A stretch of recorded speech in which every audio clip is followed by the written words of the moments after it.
The crystal chandeliers of Manhattan's Grand Meridian Hotel cast dancing shadows across 500 faces, all turned toward a single figure. Destiny Williams stood before the concert grand piano, her server's uniform a stark contrast to the sea of designer gowns and tuxedos surrounding her. Her hands trembled slightly as they hovered above the ivory keys. 30 feet away, Jonathan Cross, the renowned billionaire pianist, watched with barely concealed contempt. He had just challenged this young black waitress to a piano duel in front of New York's elite, expecting an easy victory that would reinforce his superiority. What happened in the next 10 minutes would shatter everything he believed about music talent and what it means to truly touch a human soul. But to understand how we arrived at this moment, we need to go back 3 hours to when the evening began. The annual Harmony Foundation Gala was the social event of the season. Tickets started at $5,000, and every major name in New York's cultural scene was in attendance. The evening's centerpiece was a performance by Jonathan Cross, a man whose name commanded reverence in concert halls from Vienna to Tokyo. At 42 years old, Jonathan had everything. 3 Grammy Awards lined his penthouse shelves. His last album had gone platinum twice over. Magazine covers called him the greatest living pianist of his generation, but those who knew him understood that his greatest talent wasn't music. It was his ability to make others feel small. Jonathan stood backstage adjusting his custom Italian tuxedo. Through the curtain, he could hear the murmur of the crowd, the clink of champagne glasses, the rustle of expensive fabric. This was his domain. These were his people. Or rather, these were people who paid extraordinary amounts of money to be in the same room as him. His manager approached, tablet in hand. "The foundation is thrilled, Jonathan. They're projecting to raise over $2 million tonight. Your performance is the highlight everyone's been waiting for." Jonathan smiled, but there was no warmth in it. "Of course it is. What else would they be here for?" When he walked onto that stage 20 minutes later, the applause was thunderous. Jonathan didn't acknowledge it immediately. He let them wait, let the anticipation build, savoring the power of making 400 people hold their breath for his approval. Finally, he offered a slight nod and sat at the piano. What followed was technically flawless. Chopin's Ballade No. 1 in G minor. Every note pristine, every dynamic perfectly calculated, every phrase executed with mathematical precision. It was the kind of performance that music critics would call technically brilliant and audiences would call impressive. But something was missing, something that would become painfully obvious later that night. While Jonathan basked in applause, Destiny Williams was in the kitchen, balancing 3 trays of hors d'oeuvres. At 24, she had become an expert at being invisible. It was a survival skill she'd learned working these high society events. Keep your head down, smile politely, don't make eye contact unless necessary, and absolutely never ever draw attention to yourself. She needed this job. The $500 she'd make tonight would cover her portion of rent for her shared apartment in Queens and leave just enough for groceries and her community college textbooks. Destiny was taking accounting classes not because she loved numbers, but because it seemed like a practical path to something better than this.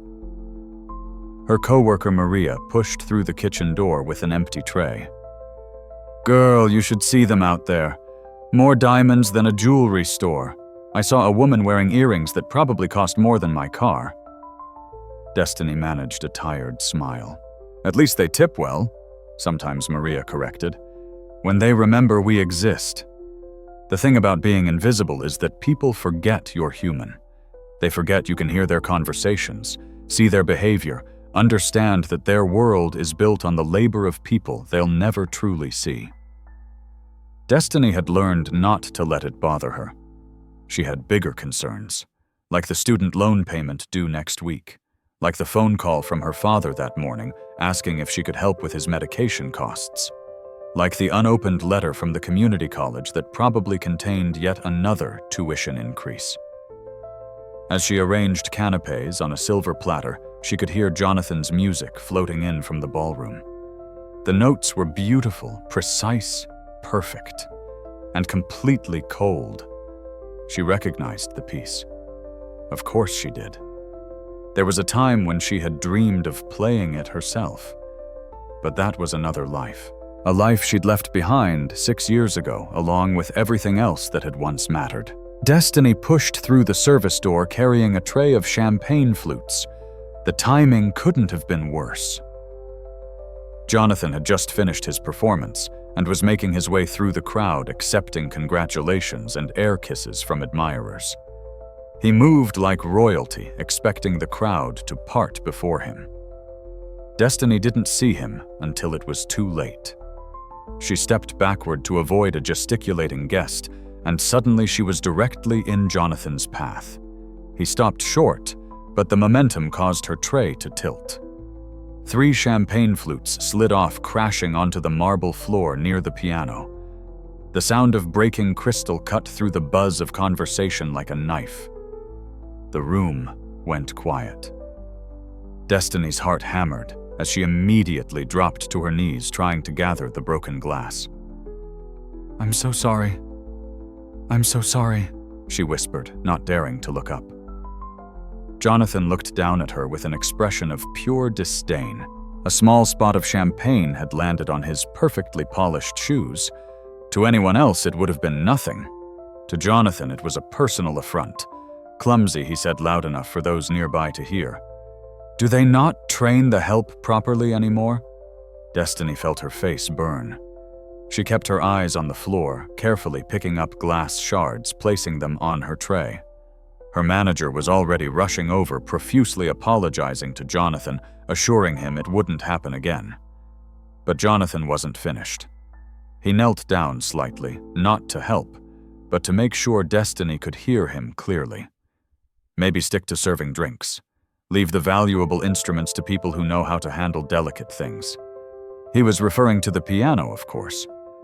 The $200,000 Steinway concert grand that stood like a monument to musical excellence just feet away. But his words carried a deeper meaning. "You don't belong here. You're not like us. Know your place." Destiny's jaw tightened. For just a moment, she looked up and met his eyes. In that brief second, something passed between them. He saw something there, something that made him pause. Intelligence, pride, and something else he couldn't quite place. But the moment passed.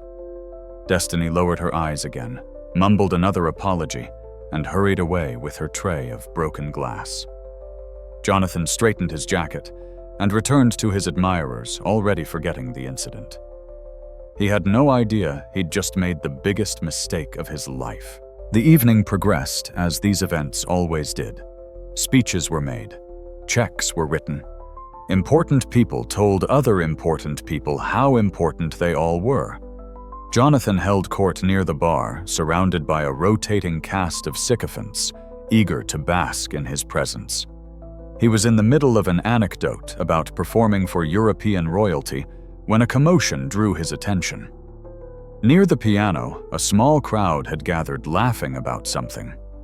Jonathan's curiosity was piqued, not because he cared what amused them, but because attention that wasn't focused on him felt like a personal theft. He excused himself and drifted toward the group.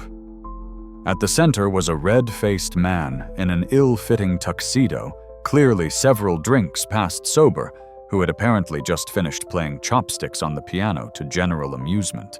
"Come on, someone else try," the drunk man called out. "It's a party. Who else can play?" Several people demurred with modest protests. Then the drunk man's eyes landed on Destiny, who was passing by with a tray of desserts.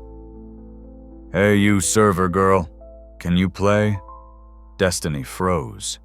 Every instinct told her to laugh it off, to deflect and move on. But something in the man's slurred, entitled tone triggered something in her. Maybe it was the long night. Maybe it was Jonathan's earlier humiliation. Maybe it was 6 years of keeping her head down and making herself small. "A little," she heard herself say. The drunk man laughed delightedly. "A little. Did you hear that the server can play a little 'This I Have to See'? Come on, play us something." Destiny felt trapped. The smart thing would be to excuse herself. The safe thing would be to laugh and say she was joking. But the crowd was watching now, and backing down would somehow feel like confirming every dismissive look and condescending comment she'd endured that night. "I really should get back to work," she said, trying to extract herself gracefully. That's when Jonathan's voice cut through the chatter. "No, please. I'd be fascinated to see this." The way he said it, the tone, the barely concealed mockery. Everyone in earshot could hear it. Destiny turned and saw Jonathan approaching, that same contemptuous smile on his face. "You play piano?" he asked, though his tone made it clear he didn't believe it for a second. How delightful. We have so few opportunities to see such diverse talent. The word hung in the air. Diverse. It sounded polite. It was anything but. Destiny met his eyes again. That same pride he'd seen earlier was back, but now it was mixed with something sharper. "I said I play a little." "A little," Jonathan repeated, savoring the words. How modest. "Tell me, where did you study Juilliard Curtis? Or perhaps one of those online courses?" This got laughs from his admirers. Destiny's hands tightened on her tray. She should walk away. She knew she should walk away. But sometimes pride costs more than we can afford. And sometimes we pay it anyway. "I'm self-taught," she lied. It was easier than the truth. Self-taught, Jonathan clapped his hands together. Even better. "You know what, I have an idea. A bit of entertainment for our generous donors. You and I should have a little competition. A friendly duel, if you will. Unless, of course, you're too intimidated." The trap was set perfectly. If she declined, she'd look like a coward who'd been lying about her abilities. If she accepted, she'd almost certainly be humiliated in front of 500 people. Jonathan knew exactly what he was doing. The crowd was watching eagerly now. This was unexpected drama, the kind of thing that would be gossiped about for weeks. The billionaire maestro versus the server. It was too good. Destiny felt every eye in the room on her. Her manager was frantically shaking his head from across the room. Maria was mouthing, "Don't do it." But something in Jonathan's smug expression, in the assumption that she would simply accept her place and slink away, made her decision. "All right," she said quietly. "I'll play." Jonathan's smile widened. He hadn't expected her to accept. This would be even more entertaining than he thought. "Wonderful. We'll each play one piece. The audience can decide who wins. If I win..." He paused, pretending to think, "You apologize to me and everyone here for wasting our time. And if by some miracle you win, let's say I'll personally donate $50,000 to any charity of your choice."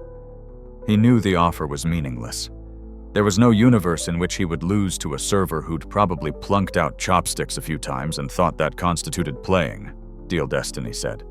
"Excellent." Jonathan gestured grandly toward the piano. "Shall we give it 30 minutes to prepare? I'd hate to have anyone say I didn't give you a fair chance." As the crowd dispersed to refresh drinks and gossip about what they were about to witness, Destiny walked toward the service hallway, her heart pounding so hard she thought it might burst through her chest.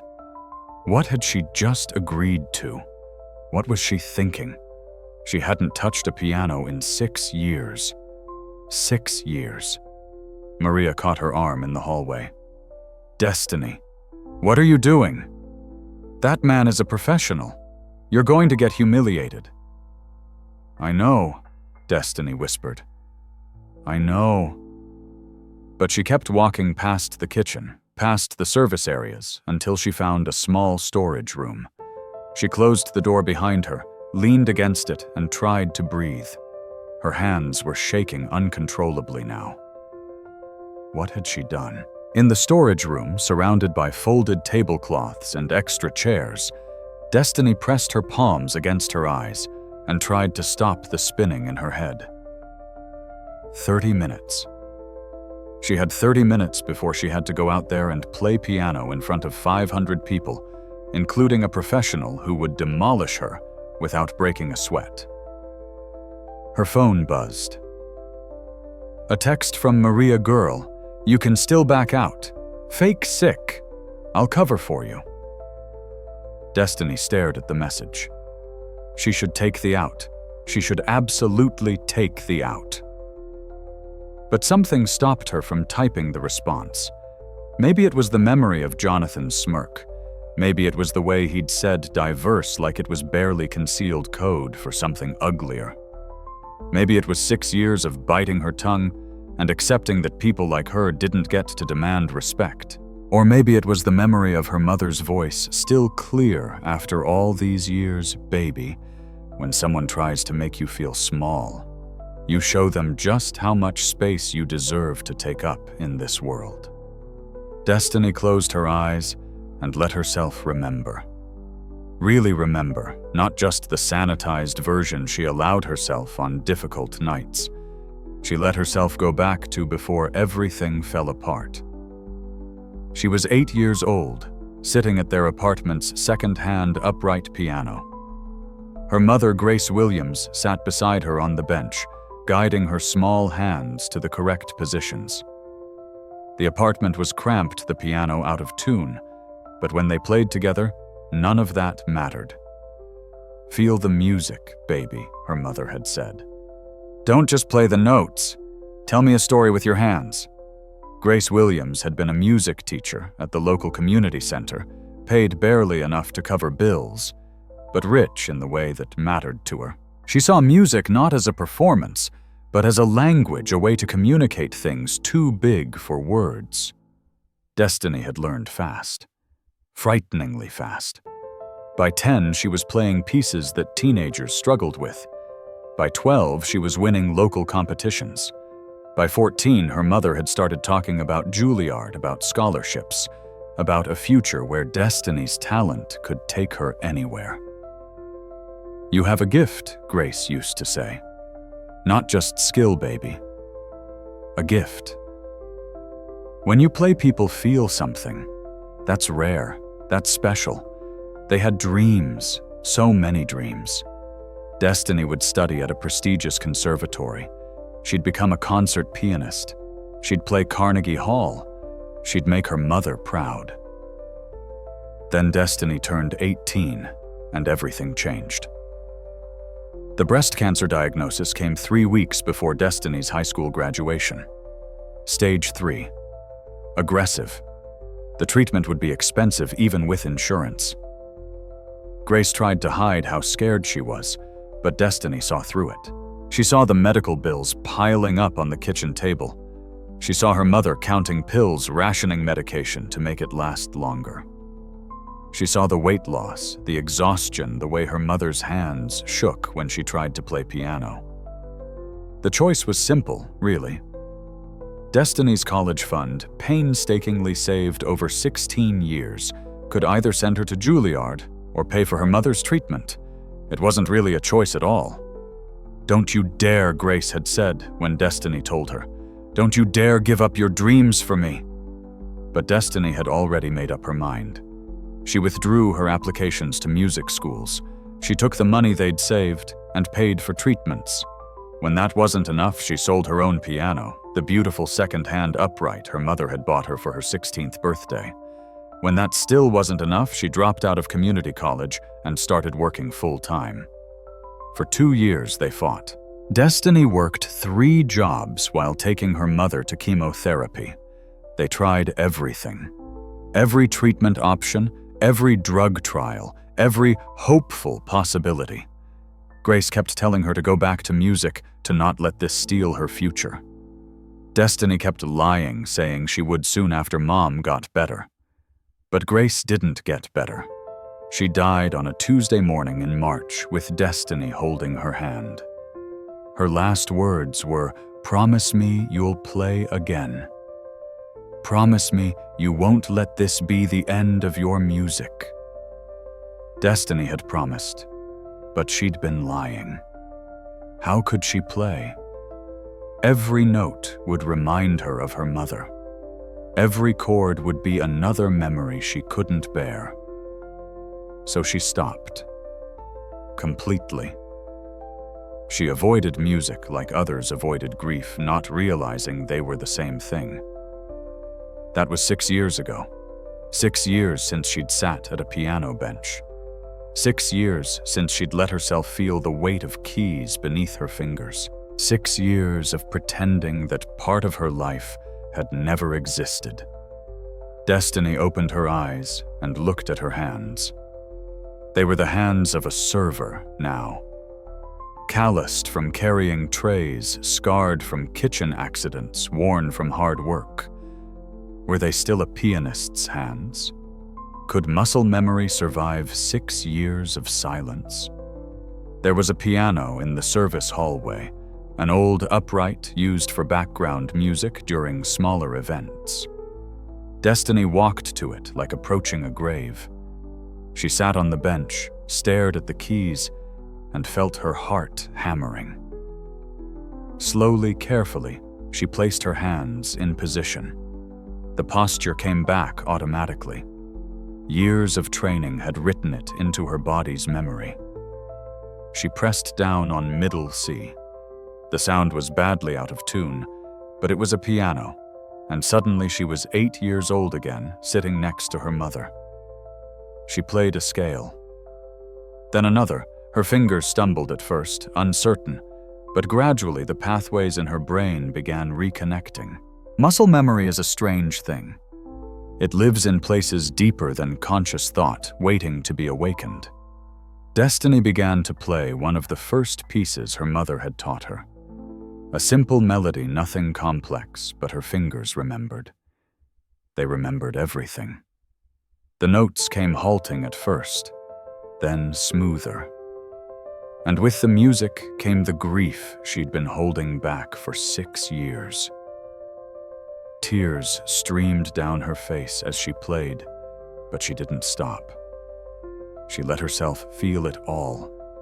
The loss, the anger, the crushing weight of giving up everything she'd dreamed about, the loneliness of the last 6 years, the exhaustion of pretending she was fine. But she also felt something else, something she'd forgotten. The pure joy of making music, the way it felt to channel emotion through her hands and turn it into sound. The connection to her mother that had never really broken, just gone quiet for a while. When she finished, Destiny sat in silence, staring at her hands on the keys. They were shaking, but not from fear anymore, from recognition. From coming home. She thought about Jonathan Cross out there in the ballroom, his perfect technique, his pristine performances, his complete lack of soul. He played like someone who'd never lost anything, never had to choose between his dreams and someone he loved. He played like music was a competition he'd already won. Destiny understood something in that moment. She couldn't beat him. Not technically, not with 6 years away from serious practice. But maybe that wasn't the point. Maybe the point was to show him and everyone out there that music wasn't about winning. It was about truth, about feeling, about making people understand things they couldn't put into words. Her mother's voice echoed in her memory. "Tell me a story with your hands." Destiny stood up. She wiped her face, straightened her server's uniform, and walked toward the ballroom. 25 minutes had passed. She had 5 minutes left. She was ready. Before we return to that ballroom, we need to understand what made Destiny Williams who she was.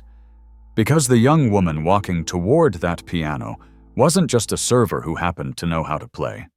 She was a prodigy who'd sacrificed everything. And tonight, she was about to reclaim a piece of herself she thought was lost forever. Destiny's gift had been apparent from the moment she first touched a piano. Grace Williams had a theory about talent. She believed some people were born with a special connection to music, the way others had perfect pitch or photographic memory. It wasn't just skill, it was something deeper, more fundamental. When Destiny was 5 years old, Grace brought her to the community center for the first time. The center had an old upright piano in the corner, neglected and out of tune. Destiny had wandered over to it while her mother set up for a class. Grace watched as her daughter climbed onto the bench, barely tall enough to reach the keys properly. What happened next?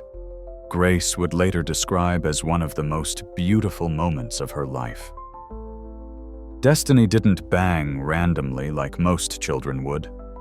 She pressed keys carefully, listening to each note. Then she found a pattern. Then a melody.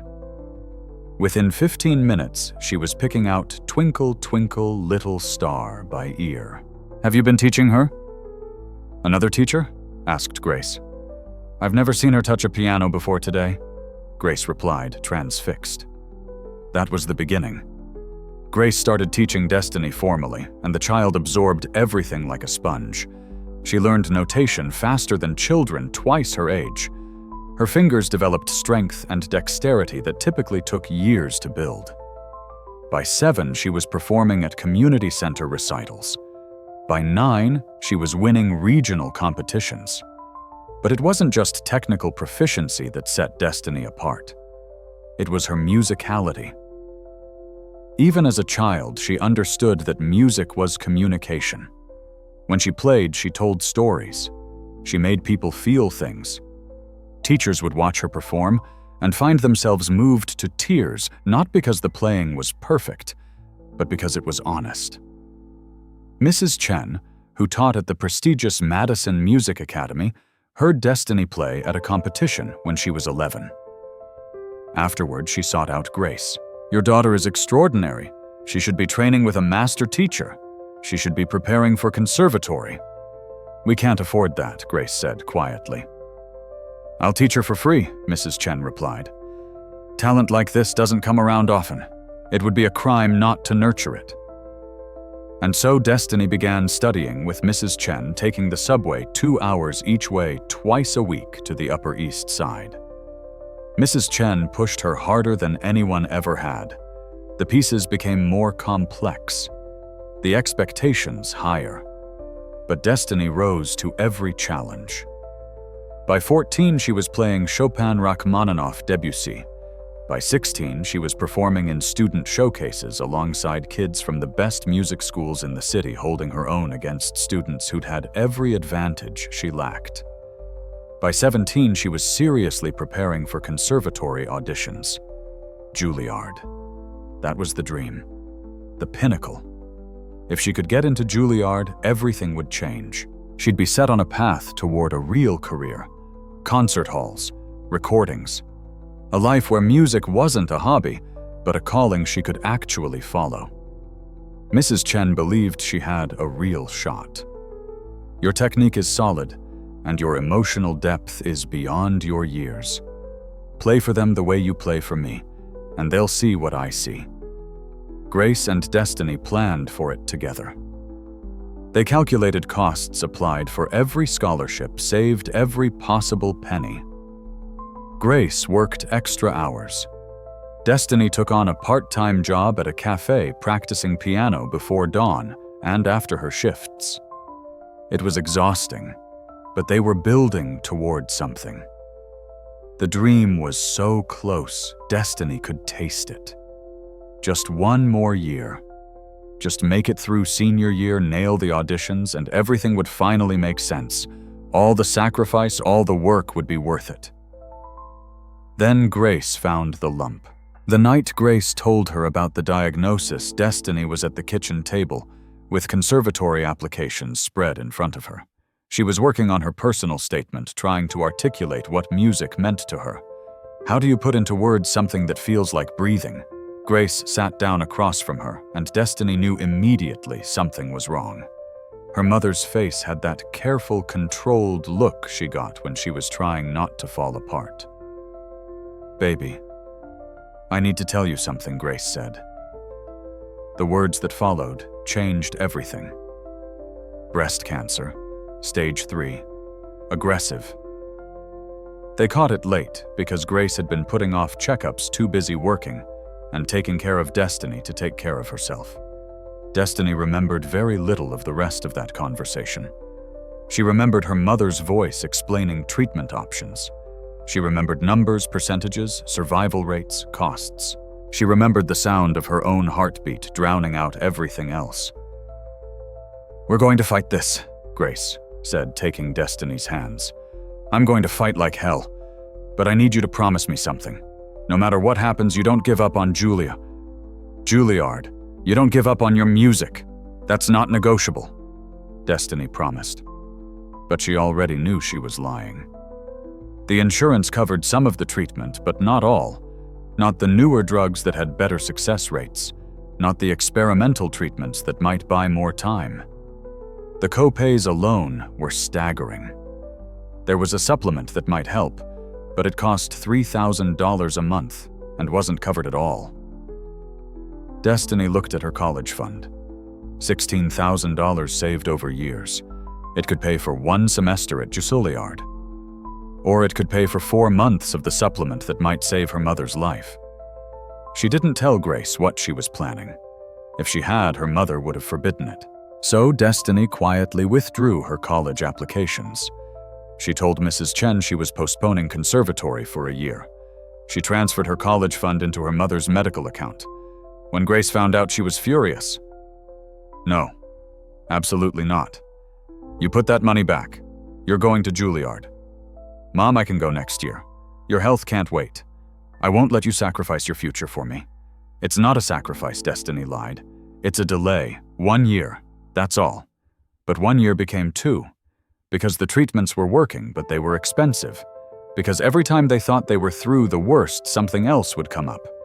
Another scan, another procedure, another bill. Destiny graduated high school, and instead of heading to Juilliard, she got a job at a restaurant. Then a second job at a retail store. She dropped her piano lessons with Mrs. Chen. "Just temporarily," she said. "Just until Mom's in the clear." Mrs. Chen looked at her with something like grief. "Destiny, please don't do this. You have too much talent to walk away."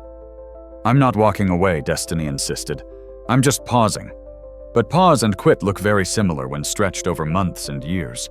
The hardest moment came when they needed more money than Destiny could earn at 2 jobs. The piano, her beautiful second-hand upright that her mother had scrimped and saved to buy her.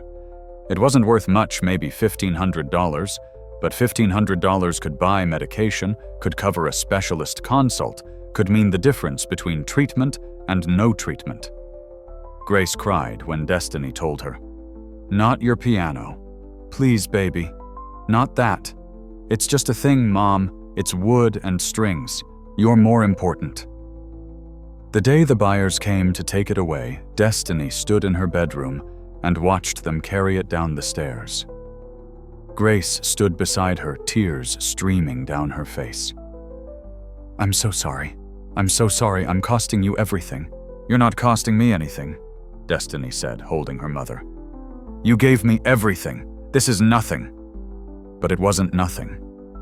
It was the last physical connection to the life she'd been building. Without a piano to practice on, without lessons, without the structure and purpose that music had given her, Destiny began to drift. She still had her jobs, still paid the bills, still took her mother to appointments. But the part of her that was a musician began to atrophy. For 2 years they fought. Destiny became an expert in insurance claims, clinical trials, and experimental treatments.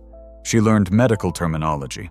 She learned how to advocate for her mother with doctors who didn't have time. She learned how to function on 4 hours of sleep and still smile for customers at the restaurant. And Grace fought. She fought harder than anyone Destiny had ever seen. Through the nausea and weakness and pain, Grace kept showing up. She kept hoping. She kept believing they'd get through this. There were good days. Days when Grace felt strong enough to walk to the park. Days when her energy returned and she'd joke and laugh like before. Days when Destiny let herself believe they might actually win. But there were more bad days. Days when Grace couldn't get out of bed. Days when the pain was so bad they'd end up in the emergency room. Days when Destiny saw the fear in her mother's eyes and knew they were running out of time. The end came faster than they expected. One week, Grace was stable. The next week, she was in hospice. The cancer had spread. There were no more treatments to try. All they could do was make her comfortable. Destiny took a leave of absence from both jobs. She stayed by her mother's bedside around the clock. They talked when Grace had the energy. They sat in silence when she didn't.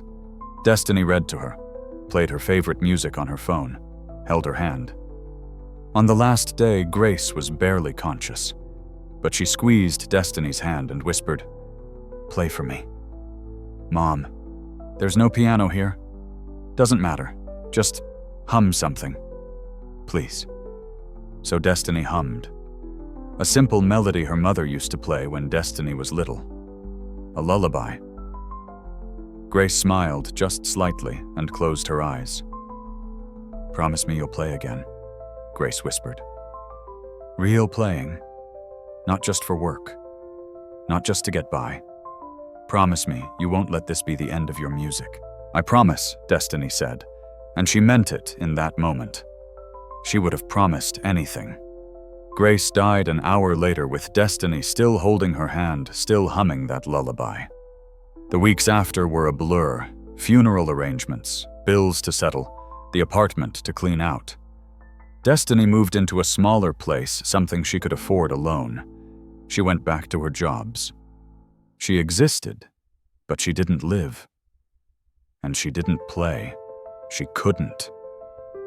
Every time she thought about sitting at a piano, she saw her mother's face. She felt the weight of everything she'd sacrificed and lost. Music had become inseparable from grief, and she couldn't bear either one. 6 years passed. Destiny went through the motions. She worked. She paid bills.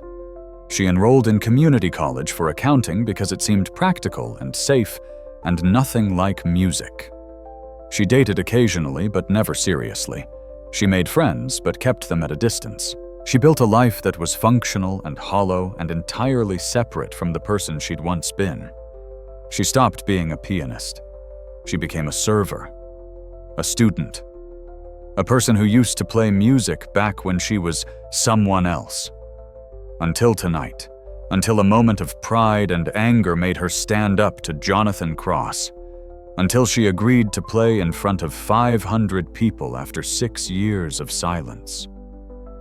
As Destiny walked back into that ballroom, she carried all of this with her: the lost dreams, the sacrifice, the grief, the love. It was all there in her hands, in her heart, waiting to be transformed into music. Jonathan Cross thought he was about to humiliate a server who'd gotten above her station. He had no idea he was about to hear truth from someone who'd paid for every note with pieces of her soul. The ballroom had been rearranged. The Steinway Concert Grand was now center stage, spotlit like a gladiatorial arena. Chairs had been arranged in a semicircle, though most of the 500 guests preferred to stand champagne glasses in hand, ready for the spectacle. Jonathan Cross stood near the piano holding court. He'd removed his tuxedo jacket and rolled up his sleeves as if he were preparing for actual physical labor. The gesture was calculated. It said, "I'm so confident I'm not even going to try very hard." When Destiny emerged from the service hallway, a murmur rippled through the crowd. She still wore her server's uniform, her face showing signs of recently shed tears, though she'd tried to compose herself. She looked utterly out of place among the designer gowns and tuxedos. That was exactly what Jonathan wanted. "Ah, there she is," Jonathan announced, his voice carrying across the room. "I was beginning to think you'd had a change of heart. No shame in backing out, you know. No one would think less of you." The subtext was clear. Everyone already thinks less of you. You're the help. Know your place. Destiny met his eyes and said nothing. She simply walked to a chair positioned off to the side and sat, hands folded in her lap. Waiting. The foundation director, uncomfortable with the sudden turn the elegant evening had taken, stepped forward with a microphone. "Well, this is certainly unexpected entertainment. Mr. Cross has graciously agreed to share his talent with us in a friendly competition. Mr. Cross, would you like to begin?" "Ladies first," Jonathan said magnanimously, gesturing toward the piano. It was another calculated move. Make her go first, so she'd set a low bar he could easily surpass. But Destiny shook her head. "You challenged me," she said quietly. "You should go first." Jonathan's smile flickered for just a moment. He'd wanted to go second to have the final word, but he couldn't refuse without looking petty. "Very well," he said. "I'll show you how it's done." Jonathan sat at the piano with the practiced ease of someone who'd done this thousands of times. He adjusted the bench precisely, flexed his fingers, took a breath. Then he began. He'd chosen Rachmaninoff's Piano Concerto No. 3, specifically the first movement's most technically demanding section. It was a piece known among pianists as nearly impossible, a monster of rapid scales, massive chords, and intricate passages that had defeated countless professionals. And Jonathan played it flawlessly. His fingers flew across the keys with mechanical precision. Every note was exactly where it should be, exactly when it should be there. The rapid-fire passages were clean and clear. The massive chords thundered with perfect timing. His technique was, objectively speaking, exceptional. The crowd watched, impressed, despite themselves. Even those who knew nothing about piano could recognize they were witnessing something extraordinary. This wasn't just playing. This was mastery. This was years of training, innate talent, and complete command of an incredibly difficult instrument. Jonathan knew exactly what he was doing. He wasn't just playing music. He was demonstrating superiority. Each passage was executed with just a touch more flair than necessary. Each difficult section was played at a slightly faster tempo than required showing off. He was making a point. The point was, this is what real talent looks like. This is the gulf between us. Don't embarrass yourself by even trying. As he played, Jonathan's mind wasn't really on the music. It was on the audience, on their reactions, on the praise that would follow. He was already composing the humble brag social media post he'd make later. Already imagining the article's billionaire pianist shows grace in impromptu challenge. The music itself was almost secondary. When he reached the climactic ending, his hands crashed down on the final chords with explosive force. He held the position for a moment, head bowed, breathing hard in a show of exertion that was only partially genuine. Then he stood and turned to the audience. The applause was thunderous. People were on their feet. Someone shouted "Bravo." Several others joined in. Jonathan bowed deeply, then again. He soaked in the adulation like a man who'd been wandering in the desert and finally found water. When the applause finally died down, Jonathan turned to Destiny with a smile that didn't reach his eyes. "Well, that's the standard," he said. "I hope I haven't made this too difficult for you." In the front row, a man leaned over to his wife and whispered, "This is going to be a massacre." Why did she agree to this? Destiny sat motionless in her chair, watching Jonathan bask in his applause. She felt strangely calm. Yes, his playing had been technically perfect. Yes, he'd chosen one of the most difficult pieces in the repertoire. Yes, there was no way she could match that level of technical proficiency after 6 years away, but she'd also heard something in his playing that the audience hadn't noticed. Or rather, she'd heard what was missing. There was no soul in those notes, no story, no vulnerability. It was music, as performance, as demonstration, as ego. It was beautiful, the way a diamond is beautiful, cold, hard, perfect, and ultimately empty. Her mother's voice echoed in her memory. Technical perfection without emotional truth is just noise dressed up in fancy clothes. Destiny stood up. The room quieted. All eyes were on her now. She walked to the piano, and with each step she felt herself shedding the weight of the last 6 years. The grief, the loss, the fear, the shame of having given up. She left it all behind her, like a chrysalis. By the time she sat at the bench, she wasn't Destiny Williams the server anymore. She was Destiny Williams the pianist, the prodigy, the girl who'd learned that music was about truth. She placed her hands on the keys and closed her eyes. For a long moment, Destiny simply sat there, hands resting on the keys, eyes closed. The silence stretched. People began to shift uncomfortably. Was she frozen? Had she given up before starting? Jonathan crossed his arms, his smile widening. Then Destiny took a breath, and her hands began to move. She didn't play Rachmaninoff. She didn't try to match Jonathan's technical fireworks. Instead, she played something no one in that room had ever heard before. It was the piece her mother had composed. The lullaby Grace Williams had played for Destiny when she was a child, later expanded into a full piano composition. She'd called it Tomorrow's Song, and she'd never published it, never performed it publicly. It existed only in Destiny's memory, and on a handwritten score that was now packed away in a box in her apartment. The melody was simple at first, achingly simple.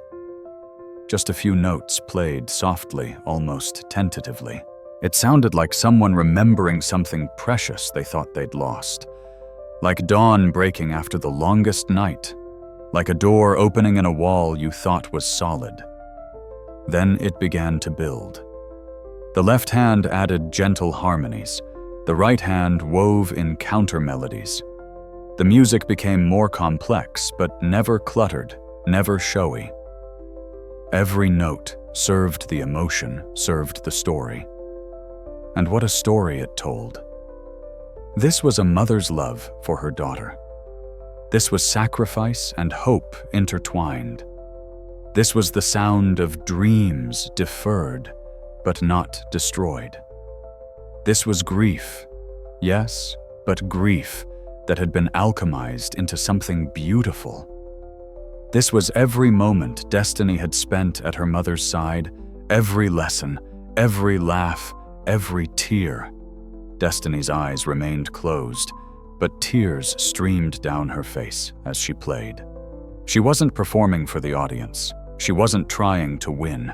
She was speaking to her mother across the distance of 6 years and death itself. She was saying, I remember. I remember everything you taught me. I remember who I am. The audience stopped whispering. Then they stopped moving entirely. 500 people. Many of them jaded, many of them used to the finest entertainment money could buy, stood transfixed. Because what they were hearing wasn't just music, it was humanity. It was every loss they'd ever experienced, every person they'd ever missed, every moment of beauty they'd found in the midst of pain. A woman in the third row began to cry. Then another. Then a man who'd come alone and stood against the back wall found his vision blurring. Jonathan Cross stood frozen, his arms slowly uncrossing his smug smile. Fading. He'd heard thousands of pianists in his life. He'd played with orchestras in the great concert halls of the world. He'd recorded albums that critics called definitive. But he'd never heard anything like this.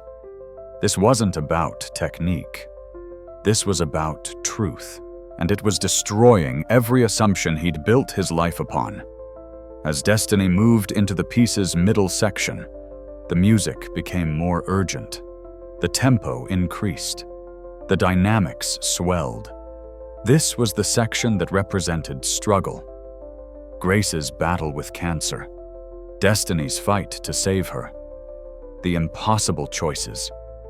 The exhaustion. The fear. The notes cascaded over each other like waves, relentless, powerful, threatening to overwhelm. Destiny's hands moved faster now, but still with purpose, still with clarity. She was in complete control even as the music spiraled into near chaos. It was the sound of holding on when everything tells you to let go. Then suddenly the storm passed. The music softened, slowed, became gentle again. This was the resolution. Not a happy ending exactly, but acceptance. Peace. The understanding that love doesn't end when life does. That the people we lose stay with us in every lesson they taught, every moment they shaped us. The final section brought back the opening melody, but transformed. More mature now.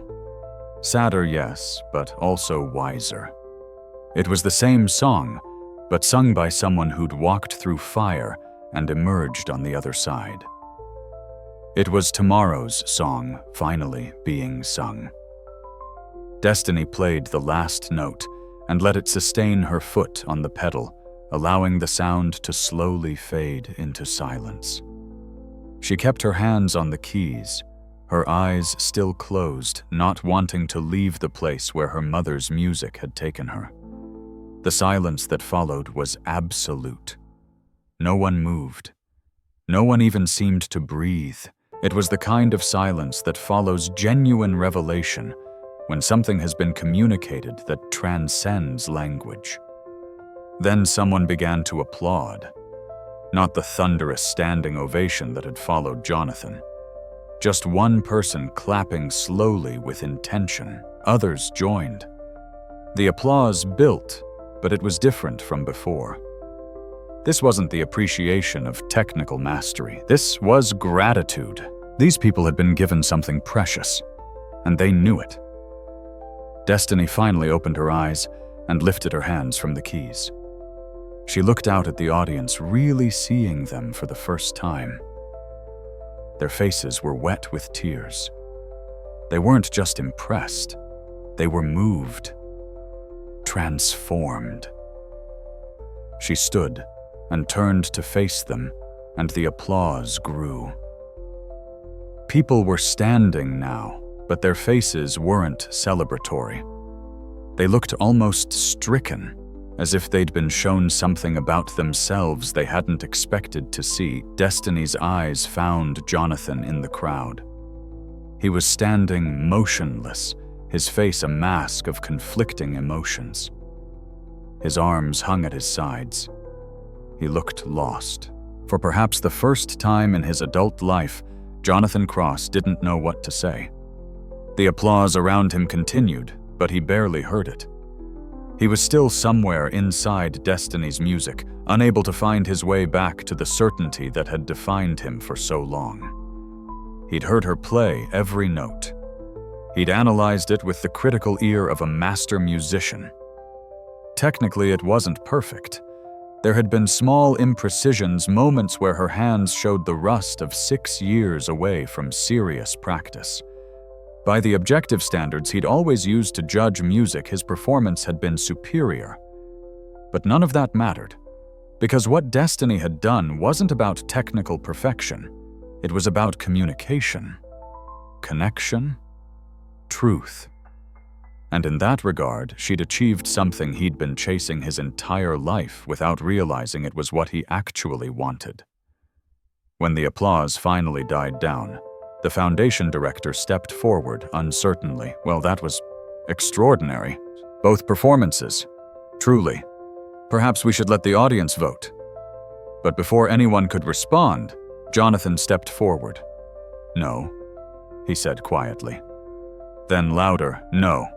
There's no need to vote. The room fell silent. Everyone looked at him.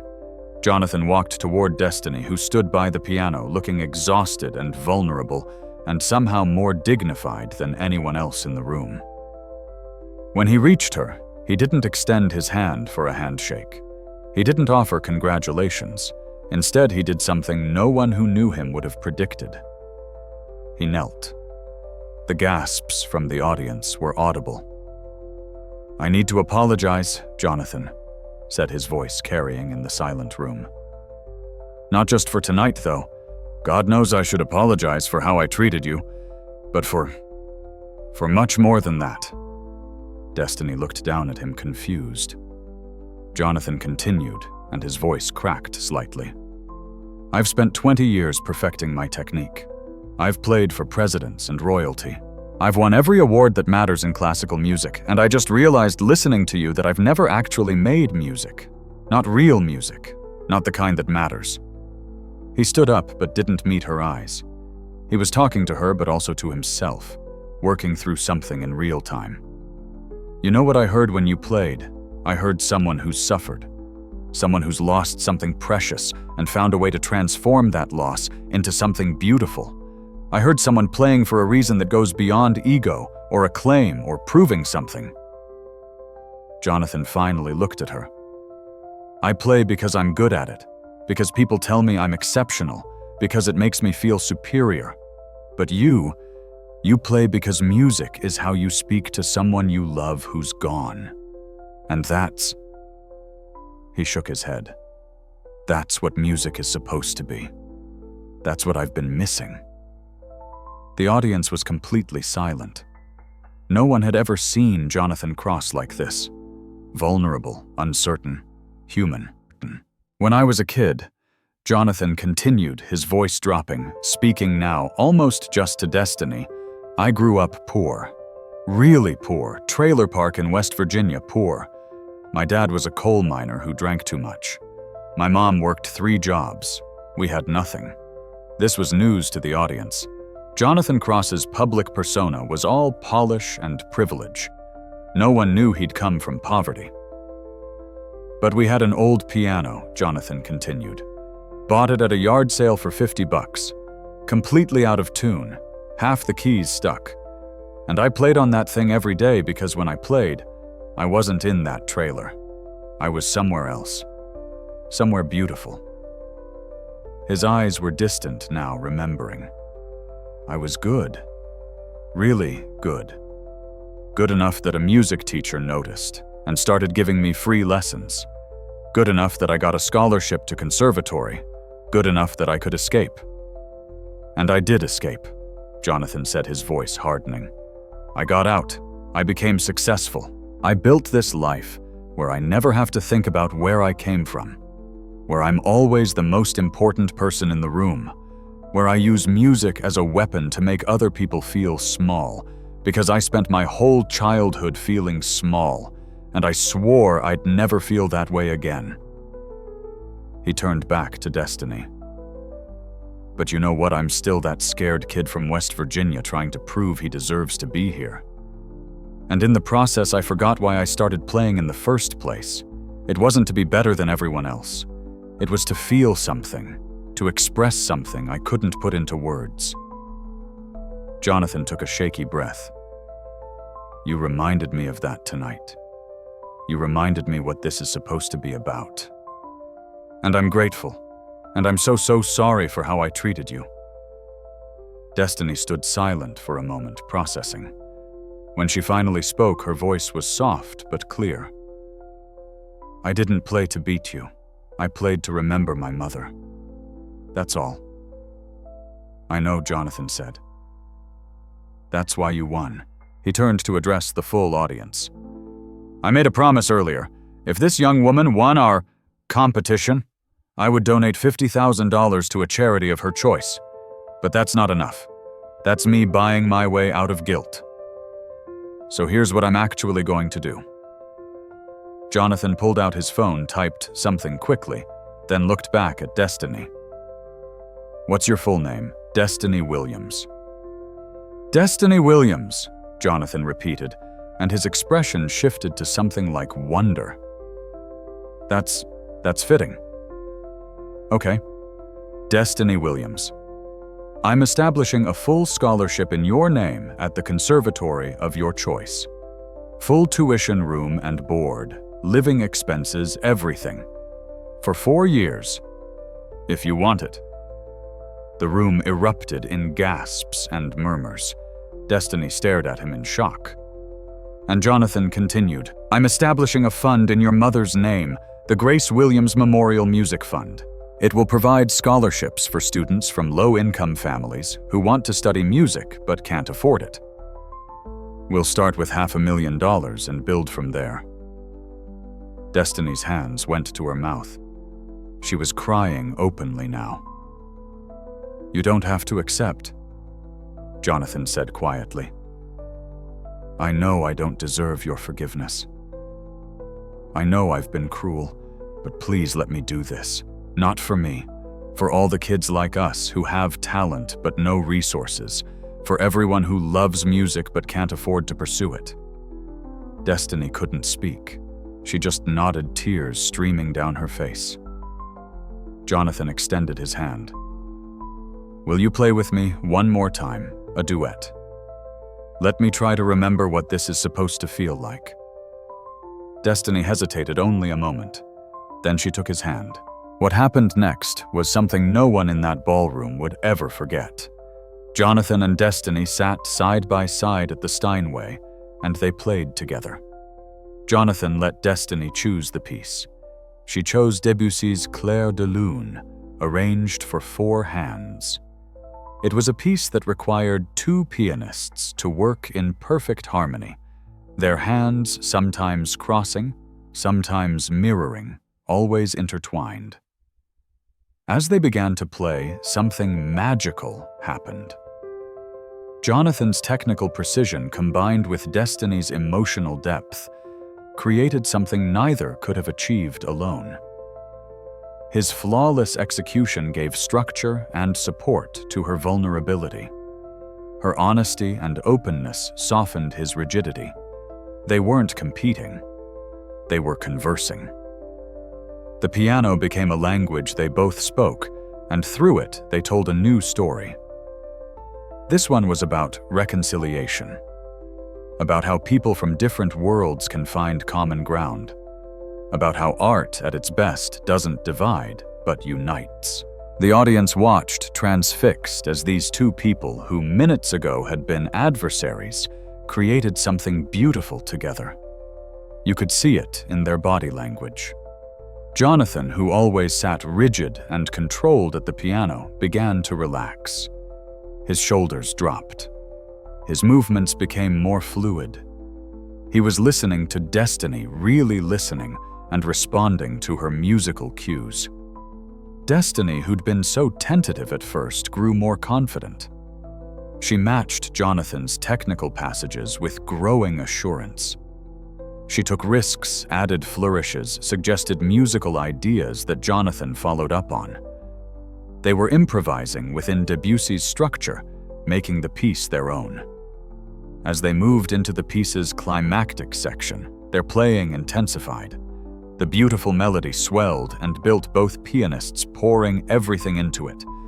Jonathan's hands flew across the upper register while Destiny anchored the bass. Then they switched, Destiny taking the soaring melodic line while Jonathan provided the foundation. It was a conversation, an exchange, a dance. The final section of Clair de Lune is meant to evoke moonlight on water, something ethereal and peaceful. As they played it together, that image came alive in the room. The notes sparkled and shimmered. The audience could almost see the light dancing on gentle waves. When they played the final chord together, letting it ring out into silence, there wasn't a dry eye in the house. The applause that followed was different from both previous ovations. It was softer, more reverent, as if people were afraid to break the spell that had been cast. Jonathan and Destiny stood together. Without discussing it, they both bowed. Then Jonathan did something that surprised even himself. He stepped back and gestured toward Destiny, indicating she should bow alone. The applause swelled. People called out, "Brava, brava." When the applause finally faded and the crowd began to disperse, several things happened at once. The foundation director approached Destiny with tears in her eyes. "My dear, that was extraordinary. We must discuss having you perform at future events." Several audience members lined up to speak with her, to thank her, to tell her what her playing had meant to them. A talent agent pressed a business card into her hand. A recording studio executive asked if she'd be interested in session work. But the most important moment happened when everyone else had moved away, and Jonathan and Destiny stood alone by the piano. "Thank you," Jonathan said simply. "For what?" "For reminding me why I started this journey in the first place, for showing me what I'd lost along the way, for..." He paused, searching for words, "for being brave enough to share something real."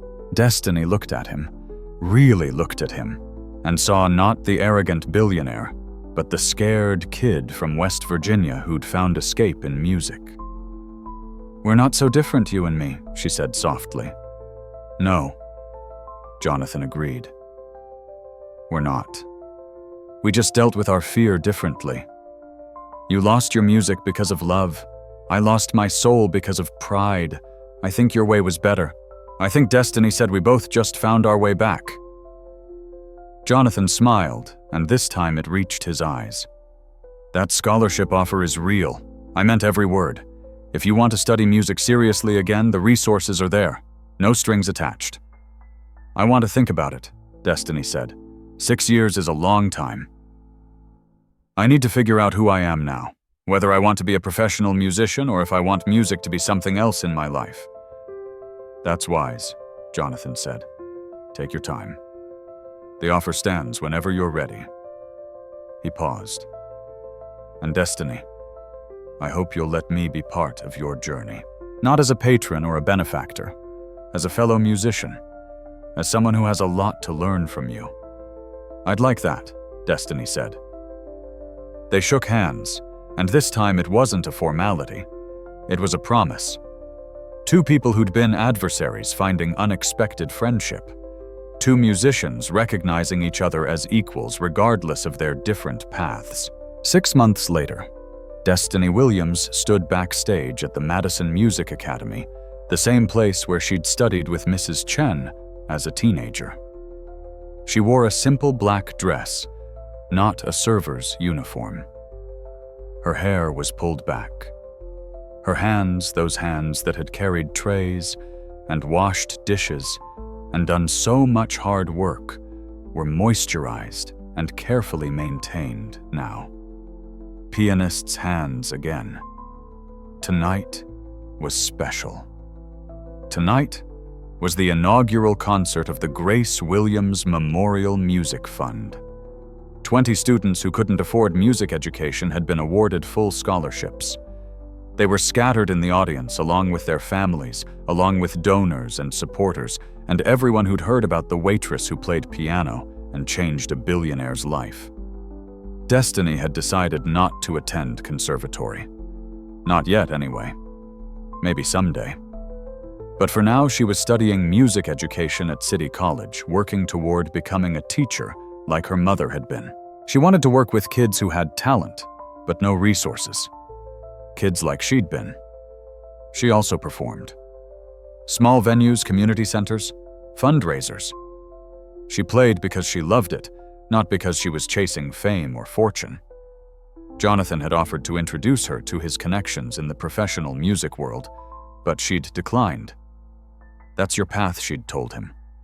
"I need to find mine." But tonight she'd agreed to perform the opening number. It seemed fitting. Jonathan was in the audience. He'd personally funded half the scholarships. More than that, he'd become a mentor to several of the students, offering free lessons and guidance. He'd even started performing at community venues himself, rediscovering the joy of playing for people who couldn't afford Carnegie Hall tickets. His latest album had been different from all his previous work. Less technically showy, more emotionally honest. Critics called it his best work yet. Jonathan Cross has finally found his soul. One review read, "As Destiny walked onto the stage and sat at the piano, she felt calm, centered. She looked out at the audience and saw so many faces filled with hope and possibility. Young musicians who'd been given a chance. Families who wouldn't have to choose between their children's dreams and financial survival. She placed her hands on the keys and began to play her mother's composition, Tomorrow's Song. But this time, she'd arranged it as a full piece, expanded and developed, while keeping the heart of what her mother had created. As she played, Destiny thought about everything that had led to this moment. The sacrifice, the loss, the years of grief and silence, the anger that had made her stand up to Jonathan, the fear she'd overcome by choosing to play again, the unexpected friendship that had emerged from conflict, the rediscovery of her passion. She thought about her mother, and she knew somehow that Grace Williams was proud, not because Destiny had won some competition or proved someone wrong, but because she'd found her way back to music, because she'd transformed her pain into something that could help others, because she'd learned that success isn't about being better than everyone else. It's about being true to yourself. The music swelled and filled the hall. This time, she didn't cry. She smiled. Because Tomorrow's Song had finally arrived, and it was more beautiful than she'd ever imagined. Music has a power that transcends technique. It speaks to us in a language older than words, more fundamental than thought. It can wound us and heal us. It can remind us who we are when we've forgotten. It can build bridges between people who thought they had nothing in common.